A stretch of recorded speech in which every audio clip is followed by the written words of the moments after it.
Hi friends, welcome to Joe's kitchen. நீங்கள் இன்னும் நம்ம ஜோஸ் கிச்சன் சேனலை சப்ஸ்கிரைப் பண்ணலையா? சட்டுன்னு சப்ஸ்கிரைப் பண்ணிவிட்டு லைக் பட்டனையும் ஹை பட்டனையும் தட்டி வச்சுட்டு வாங்க வீடியோக்குள்ளார போகலாம். மட்டன், அதாவது ஆட்டுக்கறி சாப்பிட்றதுனால நமக்கு கிடைக்கக்கூடிய ஆரோக்கிய நன்மைகள் என்னென்ன அப்படின்னு தான் இந்த வீடியோவில் பார்க்க போகிறோம். ஸோ வீடியோவை ஸ்கிப் பண்ணாமல் பாருங்கள் ஃப்ரெண்ட்ஸ். நம்மளோட உடம்போட ஆரோக்கியம் சிறப்பாக இருக்கணும் அப்படின்னு விரும்புகிறீங்களா? நீங்கள் அசைவ பிரியரா? அப்படின்னா உங்களோட உணவில் ஆட்டுக்கறி, மட்டனை தவறாமல் சேர்த்துக்கோங்க. நிறைய பேர் ஆட்டுக்கறி சாப்பிட்றதுனால அது உடம்புல கொலஸ்ட்ராலை அதிகரிச்சிரும் அப்படின்னு நினச்சிட்டு மட்டன் சாப்பிட்றத அப்படியே அவாய்ட் பண்ணிடுவாங்க. ஆனால் உண்மையில் மட்டனை உணவில் சேர்க்கறதன் மூலமாக அது உடம்போட ஆரோக்கியத்துக்கு ரொம்ப நல்லது. ஏன்னு பார்த்தீங்கன்னா மட்டனில் vitamin B6, vitamin B12, vitamin E, phosphorus, selenium, இரும்பு சத்துலாம் அதிகமாக இருக்குது. அது மட்டும் இல்லாமல் ஆட்டுக்கறியில் ஜிங்க், புரோட்டீன், ஆரோக்கியமான கொழுப்புகள், அத்தியாவசிய கொழுப்பு அமிலங்கள் கூட இருக்குது. முக்கியமாக மற்ற அசைவ புரோட்டீன் உணவுகளோட ஒப்பிடுறப்ப ஆட்டுக்கறியில் கலோரிகள் குறைவு. ஆட்டுக்கறியை அடிக்கடி சாப்பிடலைனாலும் பரவாயில்ல, வாரத்துக்கு ஒரு முறையாவது சாப்பிட்டுட்டு வந்தீங்கன்னா உடம்பு ஆரோக்கியமாக இருக்கும். அப்படி ஆட்டுக்கறி சாப்பிட்றதுனால கிடைக்கக்கூடிய ஆரோக்கிய நன்மைகள் என்னென்ன அப்படின்னு பார்த்துட்டு வந்துடலாமா? இரும்பு சத்து அதிகம். மனித உடல்ல முக்கியமான தேவையான ஒரு சத்து தான் இரும்பு சத்து. உடம்புல இரும்பு சத்து போதுமான அளவில் இருந்துச்சுன்னா இரத்த சிவப்பணுக்களோட உற்பத்தியை அதிகரித்து உடல்ல இரத்த ஓட்டமும் அதிகரிக்கும். இரத்த சோகை வரக்கூடிய அபாயமும் குறையும். இரத்த சோகை அப்படி இல்லைன்னா இரும்பு சத்து குறைபாடு ஏற்படாமல் இருக்கணும் அப்படின்னு நினைக்கிறவங்க அட்லீஸ்ட் வாரத்தில் ஒரு முறையாவது மட்டனை சேர்த்துக்கோங்க. உடல் எடையை கட்டுக்குள் வைக்கிறதுல ஆட்டுக்கறி எப்படி பயன்படுது அப்படின்னு பார்க்கலாம். நிறைய பேர் மட்டன் உடல் எடையை அதிகரிச்சிரும் அப்படின்னு நினச்சிட்டு இருப்போம். ஆனால் உண்மையில் பார்த்தோன்னா மட்டன் இருக்குல்ல, அது ஒருத்தவங்களோட உடல் எடையை குறைக்க தான் உதவியாக இருக்கும். ஏன்னா மட்டனில் புரோட்டீன்கள், அத்தியாவசிய ஊட்டச்சத்துக்கள்லாம் அதிகமாக இருக்குது. மட்டனை சாப்பிட்றப்ப ரொம்ப நேரத்துக்கு வயிறு நிரம்பிய உணர்வு அது தரும்.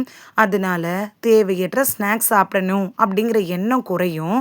இதன் மூலமாக உடல் எடையை ஈஸியாக குறைச்சிக்கலாம். அது மட்டும் இல்லாமல் மட்டனில் ஒமேகா 3 கொழுப்பு அமிலங்கள் இருக்குது.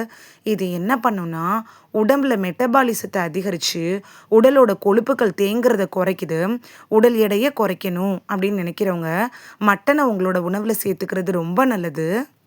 நோய் எதிர்ப்பு சக்தி மேம்படும். மட்டனில் ஜிங்க் அதிகமாக இருக்குது. உடலில் நோய் எதிர்ப்பு மண்டலம் வலிமையாக இருக்கணும் அப்படின்னா அதுக்கு ஜிங்க் சத்து போதுமான அளவில் இருக்கணும். உங்களோட நோய் எதிர்ப்பு மண்டலத்தை வலுவாக வச்சுக்க விரும்புனீங்கன்னா மட்டனை உங்களோட உணவில் அடிக்கடி சேர்த்துக்கிறது நல்லது. மூளையோட ஆரோக்கியத்தை மேம்படுத்துறதுல மட்டன் எப்படி பயன்படுது அப்படின்னு பார்க்கலாம். ஆட்டு இறைச்சியில் மூளையோட வளர்ச்சிக்கு ரொம்ப உதவி புரியுது. இதில் இருக்கக்கூடிய இரும்பு சத்து, ஜிங்க், இது மாதிரியான அத்தியாவசிய கனிம சத்துக்கள்லாம் அதிகமாகவே இருக்கு. ஒமேகா 3 கொழுப்பு அமிலங்கள் இருக்குல்ல, அது மூளையோட வளர்ச்சிக்கு கூட நல்லது. மட்டன் இருக்குல்ல, இது கவனத்தை ஈர்க்கிற திறன், நினைவாற்றலை அதிகரிக்கக்கூடிய திறனை கூட தன்னுள்ள வச்சிருக்கு. மட்டனை நீங்கள் சாப்பிட்றதன் மூலமாக ஞாபக சக்தியை அதிகரிச்சுக்கலாம். எலும்புகளுக்கு நல்லது. மட்டனில் எலும்புகளோட ஆரோக்கியம், வலிமைக்கு தேவையான கால்சியம், அத்தியாவசிய கனிமச்சத்துக்கள்லாம் அதிகமாக இருக்குது. மட்டனை வாரத்துக்கு ஒரு முறை உணவில் சேர்த்துட்டு வந்தீங்கன்னா எலும்பு தொடர்பான பிரச்சனைகள் வராமல் தடுத்துக்கலாம். இரத்த சர்க்கரையை கட்டுக்குள் வைக்கிறதுல மட்டன் எப்படி பயன்படுது அப்படின்னு பார்க்கலாம். சர்க்கரை நோயாளிகள் தங்களோட இரத்த சர்க்கரை அளவை உணவுகளோட உதவியோடையே கட்டுப்படுத்திடலாம். குறிப்பாக மட்டனை சாப்பிட்றதன் மூலமாக இரத்த சர்க்கரை அளவு கட்டுப்படும் அப்படிங்கிறது நம்மள நிறைய பேருக்கு தெரியாது. மட்டனில் பி விட்டமின்கள் அதிகமாக இருக்குது. இது உடல் பருமனை கட்டுப்படுத்துறதோட இரத்த சர்க்கரை அளவை கட்டுக்குள் வைக்கிறதுக்கும் உதவியாக இருக்கும். இருந்தாலும் நீங்கள் டாக்டர்கிட்ட அட்வைஸ் வாங்கிட்டு அதுக்கப்புறமா மட்டன் எடுத்துக்கிறது நல்லது. இந்த வீடியோவில் வாரத்துக்கு ஒரு முறையாவது மட்டனை உணவில் சேர்க்கறதுனால நமக்கு கிடைக்கக்கூடிய ஆரோக்கிய நன்மைகள் என்னென்ன அப்படின்னு தான் பார்த்தோம். இனி மிஸ் பண்ணாமல் மட்டனை உணவில் சேர்த்து பலன் பெறுவீங்க அப்படின்னு நம்புகிறேன். இது உங்களுக்கு ரொம்ப யூஸ்ஃபுல்லாக இருந்திருக்கும் அப்படின்னு நம்புகிறேன்.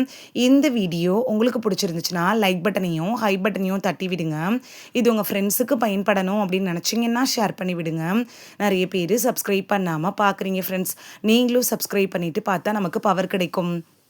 நீங்க சப்ஸ்கிரைப் பண்ணிட்டு பார்க்குறது, இது மாதிரியான வீடியோக்கள் தொடர்ந்து போடுறதுக்கு எங்கள மோட்டிவேட் செய்ற விதமா அமையும் ஃப்ரெண்ட்ஸ்.